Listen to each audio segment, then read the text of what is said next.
My sermon today is found in the book of 1 Kings, chapter 2. And just before you turn there, but get your Bibles ready. Let's pray as we continue.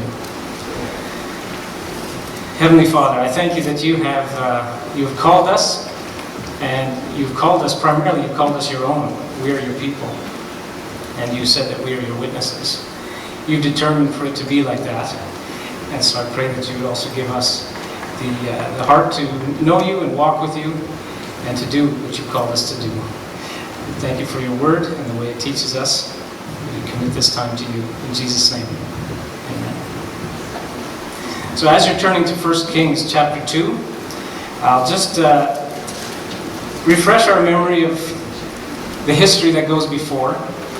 In the Garden of Eden, God walks with his people and he talks with them. Adam and Eve have daily conversations with the Lord. And that's the picture that God intended. And he wanted it that way. We know the sad story that ends that chapter.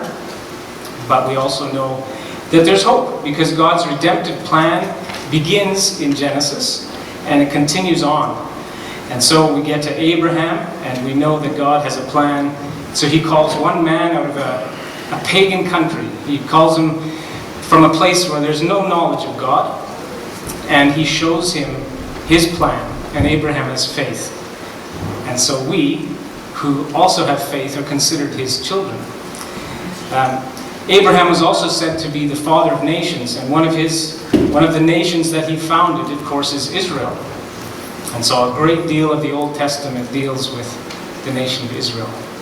And if you continue on from Abraham, some of the first leaders of Israel, Moses and Joshua, they're the pinnacle of what the leadership should look like in terms of how they show God to the people and how the people also respond to God, giving him their hearts and obeying him, following him. But after that, you know that as soon as Moses and Joshua are gone, the people turn their backs on God, and so the history of Israel comes into the time of the Judges, which is a very dark time, a terrible cycle of apostasy, turning completely away from God, and then coming back to him, turning away and coming back. And at the time of the Judges, God's chosen people to show his light to the world have become worse than the pagans, worse than the Canaanites around them. So what's God's plan? What's God's plan from here? Well, the book of Kings, as you might guess, is about kings. And God has a plan to continue his work through kings. So in 1 Kings chapter 2, we read about David. And our passage picks up at the end of his life, when he's about to pass his kingdom on to his son Solomon. So let's start reading from verse 1. When the time drew near for David to die, he gave a charge to Solomon his son. I am about to go the way of all the earth, he said. So be strong, show yourself a man, and observe what the Lord your God requires. Walk in his ways and keep his decrees and commands, his laws and requirements, as written in the law of Moses, so that you may prosper in all you do and wherever you go, and that the Lord may keep his promise to me. If your descendants watch how they live, and if they walk faithfully before me with all their heart and soul, you will never fail to have a man on the throne of Israel. When David gave his charge to Solomon, the one who's to succeed him, it has to be formed carefully so that Solomon will be able to ensure the continuation of this kingdom. David's instructions in verses 5 to 9, which I'm not reading but are part of this section, they're also in there, and we're not going to ignore them. If you want to know what he's talking about, you have to read the book of 2 Samuel, where it tells us about Joab, his commander, and a guy named Barzillai and Shimei. And their story is in 2 Samuel. As I said, we aren't going there now, but David has to make sure that Solomon will be securely established in the kingdom that God has established for David. And he starts by saying, be strong. You have to think about David's past to understand what he might be meaning here. David, from the time he was anointed king until the time he became king, he went through a lot of deep water. And you know the stories that go with this guy in the Bible. He had an incredibly difficult time just walking a straight path. He had so many different influences coming from the outside. He had a lot of intimidation, for one. Right? Saul was always after him, trying to kill him. He was insulted by people, so he's never recognized as a proper member of the community. At one time, his friends were even thinking of stoning him. Not just deserting him, but turning against him completely. He was tempted to take matters into his own hands when he should wait for God. But he passed all these tests. He was faithful and waited for God to establish his kingdom. And so, as he's talking to his son Solomon, he's probably looking at him and thinking, boy, this kid doesn't have any experience. He doesn't have anything to show that he really gets it or that he really loves God. So he's commanding him, he's encouraging him, be strong, prove yourself. When he says, show yourself a man, prove yourself that you love God and that you obey his commands.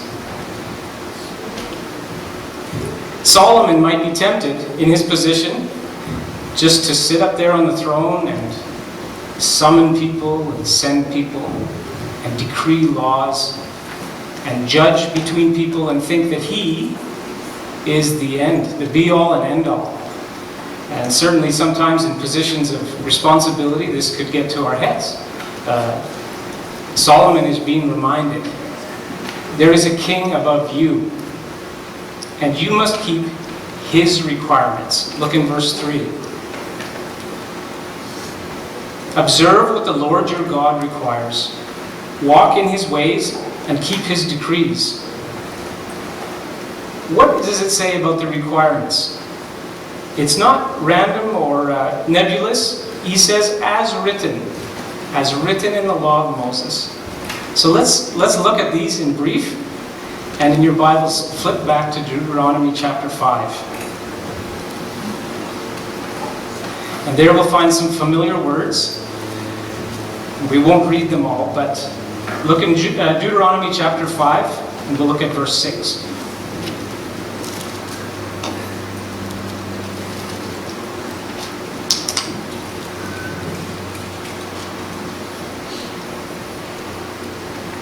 I am the Lord your God, who brought you out of Egypt, out of the land of slavery.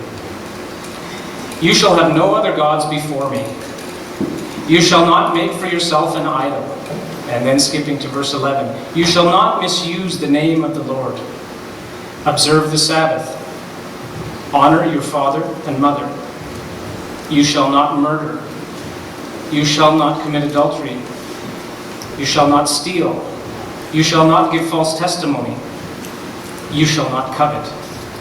Or in other words, you shall be content with what you have.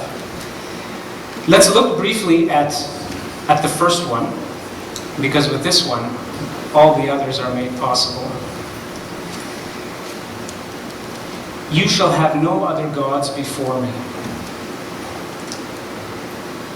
God's command here has got to be the focus of our lives. God is the only God on the throne.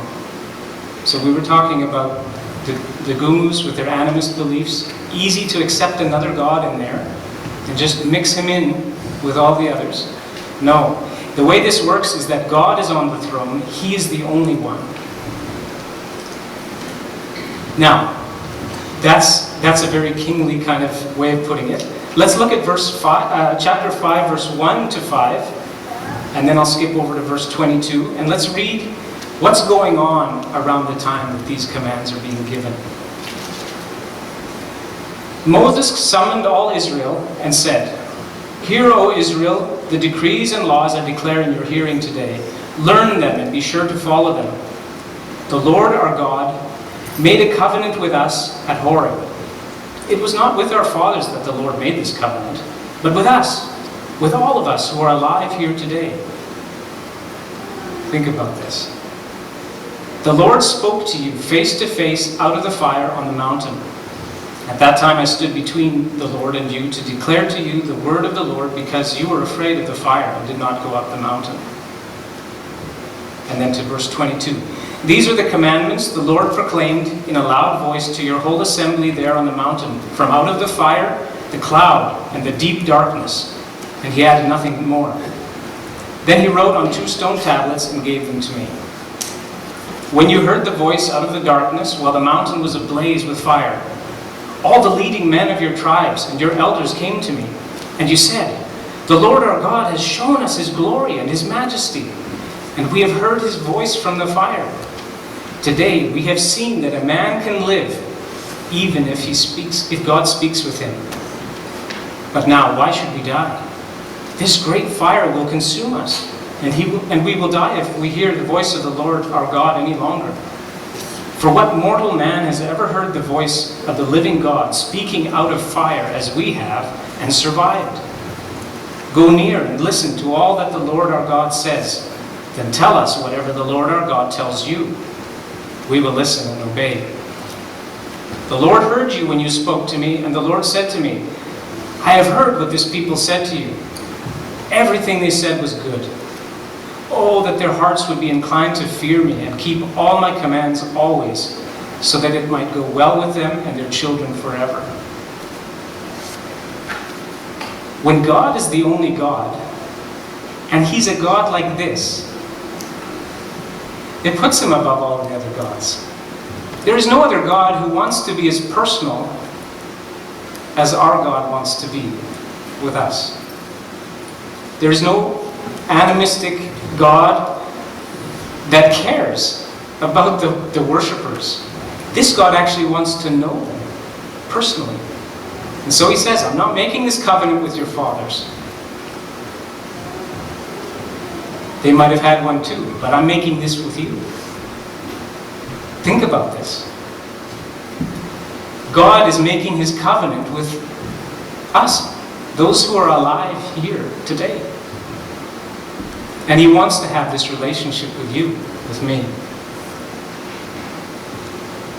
Later we read it's earlier in Exodus, but it tells the end of this story how God actually moves into the tabernacle, and his glory fills the tabernacle so nobody can even do their work. God comes to live with his people. That's a completely different thing. Completely new thing in the time of the Bible, when it was written, and it's a completely new thing to the minds of people today. What? God who created everything wants to live in my heart? That's completely new and very compelling. So God also, in this act of coming to live with us and making this covenant of love, he saves us from the tyranny of all those other gods. All the little observances that have to be kept. Oh yes, be sure you go to this festival, this annual celebration. Be sure you give this little sacrifice, and don't forget to pray little prayers. Okay, those are things that the pagans do, and they think of God in a completely different way as they do them. Let me describe a fellow from our village. His name is Wokis. He wasn't featured in our pictures there, but he's a young man, a very upstanding man in the community. He's got a lot of responsibility for his village, to be a leader, and people really look up to him. He's quick to lead when it's time to sing, and he's also quick to go and get his weapons to defend family members who are being threatened by others. And he sticks up for himself. He doesn't let people push him around. Wokis really emulates in my mind what a Gumus is like. He's everything for his family. And that's something to know about cultures like this. They don't have government to take care of their issues. They have to deal with everything themselves. So he's the policeman, and he's the head of the committees, and he's everything. But this gets him into trouble. There are also pressures in his life that are cultural. One of the recent ones that came to him was from his wife. They had reason to believe that they were being cursed by somebody because of some really weird things that were going on in their household. And so he took the month's salary that we pay him to be a teacher, and he went and spent it at a witch doctor.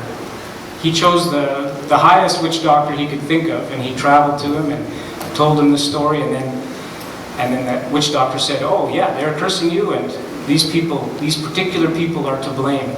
You can go and prosecute them in your local court." And so Wochis did that, and it backfired, because his adversary also hired a witch doctor to tell him some message, and it was determined that Wochis was in the wrong. So when he took this guy to court, the tables were turned, and he ended up with the curse right back on him. He was trying to curse his neighbor, and he got it back. And as a result, his wife actually left him and went back to her mother. And so this is like really out of the norm, right? We're not tracking here. But Wochis has told me he wants to live as a Christian. He's shown it in many ways. And so my role with him became one of counseling him, to show him this isn't how Christians live. First of all, witch doctors have got nothing to do with God's plans for us, because they're dipping into a different power source, and Christians can't do that. And so I was trying to counsel him and show him this is what the Bible's teaching. And now this neighbor who got the upper hand is just milking it. So he goes to Wochis' field early in the morning. He pulls up all his potatoes. Like he's being a real nuisance. But what's Wochis going to do? He kind of started it. Or at least he's egging this guy on by taking him to court. And I'm telling him, Jesus says to love your enemies, to pray for those who persecute you, to make peace. These are all completely counter-cultural commands. And so Wochis is like, what? Are you serious? Like, turn the other cheek, I said. You know that teaching, right? Oh yeah, and then he tells me the teaching. So what did you take him to court for? You're not turning the other cheek, are you? And he's just thinking, well, the hand, the slapping thing. So he has to start to think what the Bible teaches and live it. But without fearing the Lord, it's impossible. So we see here, the people of Israel fear the Lord. And this is the right starting point.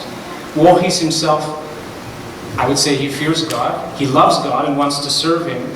But in some ways, he's just caught up in the world around him. He doesn't know anything better. So worshiping God alone frees us from the tyranny of these other gods and from the messes we get ourselves into. These other gods are the gods of materialistic gain, or of power, or popularity, or self-loving, or pleasure-seeking. And we all know that these offer nothing, don't we? So we have to put them aside completely and have only God on the throne. Let's look at 1 Kings, continuing there in chapter 2. In verse 3, so it says, "So you may prosper in all you do." That's when you keep the commands of God as written in the law of Moses. "You may prosper in all you do and wherever you go. And that the Lord may keep His promise to me," David says. Let's look at that for a minute. Why should David care what the Lord would do after he's dead? Why does it matter to David that the Lord keep His promise to him? We know that because David is a king and God has promised him an eternal kingdom, God's future plan is also for a king in David's family line. So Jesus, when He comes, is known as the Son of David, right? The people shout acclaim to him as he enters the city. Blessed is the one who comes in the name of the Lord, and the Son of David it talks about. So David was like a prophet in that he exemplified, or he spoke clearly about the things that were to come. And he knew about Jesus. We could even say he was waiting for him too. And Jesus himself identifies very much with David, because we know on the cross he cries out using David's words from Psalm 22. My God, why have you forsaken me? And Peter clarifies it in Acts 2 when he talks about David and Jesus and how Jesus fulfills the promises of long ago. And these are the promises people are longing for, to see God's kingdom established. In closing, let's turn our attention to the words about prospering, so that you may prosper in all you do and wherever you go. Jesus, in his teaching about worry and how we shouldn't worry, says this. Let's turn to Matthew 6, verse 33. In Matthew 6, verse 33, Jesus says, but seek first his kingdom. So in other words, but meaning don't worry. But seek first his kingdom and his righteousness, and all these things will be given to you as well. It is safe to say that in Solomon's case and in ours, there can be no concept of prosperity without commitment to God's kingdom. And in Jesus' words, by prosperity he means only what you need, what you basically need to live. Food and clothing. And God says he will take care of that. When we put his kingdom above all else, when we put him on the throne above all other gods. So in David's words, be strong. Prove yourself. Build his kingdom. Or, see, this is my carpentry background coming into it. You fill in it. A different verb might be better for you. Plant his kingdom. Sell it. We all have a part in his kingdom and bringing it about.